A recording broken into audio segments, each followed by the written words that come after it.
ជំរាបសួរសួស្តីបងប្អូនទាំងអស់គ្នានេះចង់មកបង្ហាញកុនដូមួយបន្ទប់គេងនៅគម្រោង Urban Village Phase 2 ដែលតែមិនសាងសង់រួចនេះ view មើលពីលើទៅយើងអាចឃើញនៅផ្លូវ60ម៉ែត្រឃើញមកខាងទន្លេដែរហើយក្នុងនោះមានមួយបន្ទប់គេងមួយបន្ទប់ទឹកមានបន្ទប់ទទួលភ្ញៀវនេះបន្ទប់ទឹកហើយនឹងបន្ទប់គេងគឺទេសភាពស្អាតមែនតើហើយងាកមកខាងនេះគឺយើងមានផ្ទះបាយ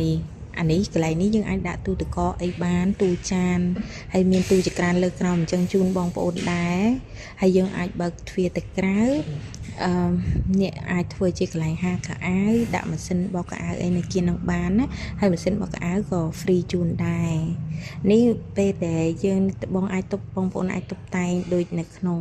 រូបនេះបានគឺពេលដែលយើងដាក់អីវ៉ាន់ចូលទៅមានក្រែមានវាំងននមានអីទៅគឺស្អាតគួរឲ្យចង់រស់នៅមែនតើ